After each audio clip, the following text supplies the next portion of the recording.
کسی نے کہا تھا دوپہر کو سلا دیتی ہے بچوں کو وہ اس ڈر سے گلی میں پھر کھلونے بیچنے والا نہ آ جائے۔ کبھی ہم نے ان لوگوں کے درد کو بھی سمجھا؟ ہم نے کبھی سیرت کے ان پہلوؤں پہ بھی غور کیا؟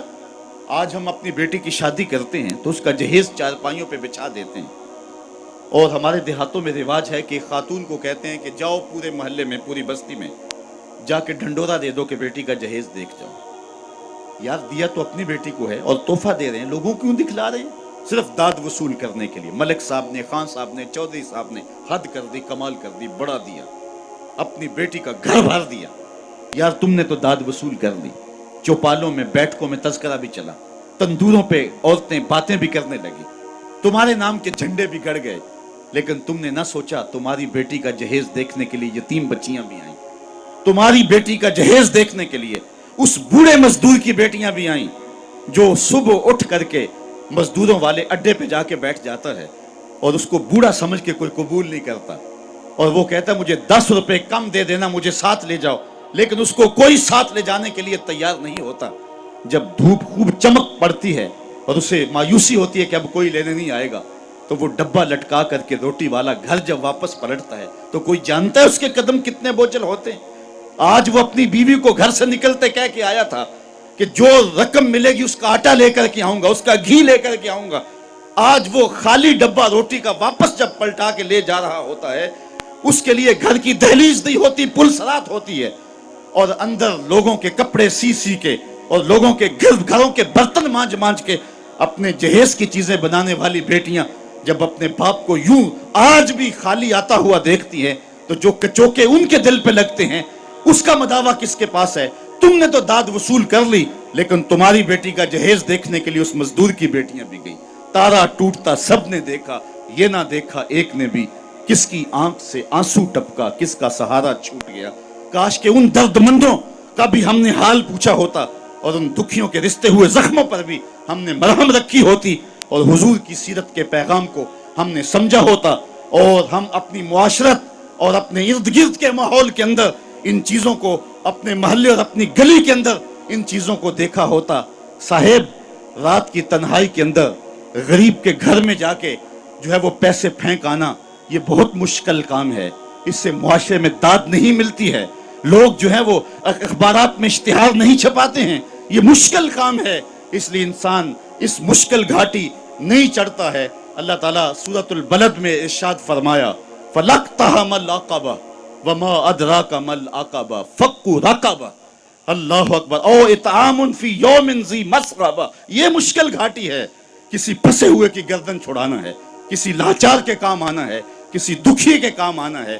میرے اور آپ کے آقا و مولا حضور ختمی المرتبت صلی اللہ علیہ وآلہ وسلم عید پڑھنے جا رہے ہیں، راستے کے اندر ایک یتیم بلکتا بچہ دیکھا، حضور رک گئے، سر پہ شفقت کا ہاتھ رکھا، پوچھا بیٹے آج عید کا دن ہے تم رو رہے ہو؟ کہا میرا باپ فلاں غزوے میں شہید ہو گیا، میری ماں کا سایہ بھی سر پہ نہیں، بھری دنیا میں یہاں میرا کوئی نہیں ہے، دیوار کے ساتھ لگ کے بلک رہا ہے، عیدگاہ میں انتظار ہو رہا ہے، ہزاروں لوگ منتظر ہیں۔ آقا کریم نے دل جوئی یتیم کو، یتیم کی دل جوئی کو اتنا مقدم سمجھا کہ اس کو لے کے واپس گھر آئے اور آ کے کہا کہ اس کو لباس دیا جائے، اس کو کھانا کھلایا جائے، اور اس کو جیسا حسنین کریمین کو لباس دیا گیا تھا ایسا اس بچے کو پہنایا گیا، کھانا کھلایا گیا۔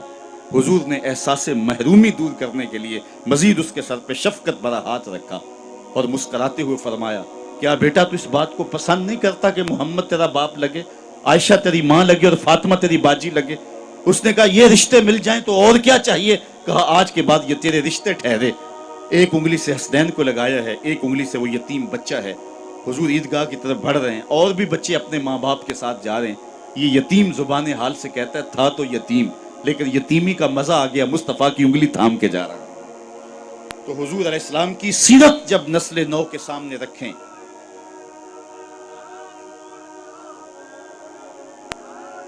آج سسکتی انسانیت کی بات ہوتی ہے تو آج دنیا اس کی بات کرتی ہے، تو آئیے اپنے آقا کی سیرت کو اس روپ کے اندر دیکھیں اور پڑھیں اور اس کی خوشبو کو پھیلائیں اور نسل نو کو بتائیں کہ آقا کریم علیہ السلام کس طرح دکھیوں کے درد بانٹنے والے تھے اور لاچاروں، یتیموں اور مسکینوں کے کس طرح کام آنے والے تھے۔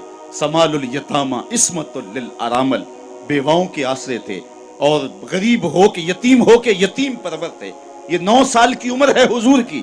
اس وقت کہا جا رہا ہے حضور کے لیے سمال الیتامہ، یتیموں کا سہارا اور آسرا ہیں. تو آقا کریم علیہ السلام نے ہمیں سیرت کے جو رخ دیے، سیرت کے جو انداز سکھائے. یار حضور کے تو معجزات بھی ہم دیکھیں تو وہاں بھی سیرت نکھرتی ہوئی دکھائی دیتی ہے.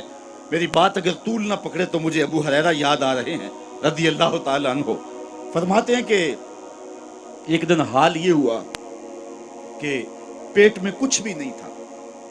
کئی دن گزر جاتے صفہ کے چبوترے پہ بیٹھنے والے لوگوں کے کہ ان کو کھانے کے لیے اور پینے کے لیے کچھ میسر نہ آتا.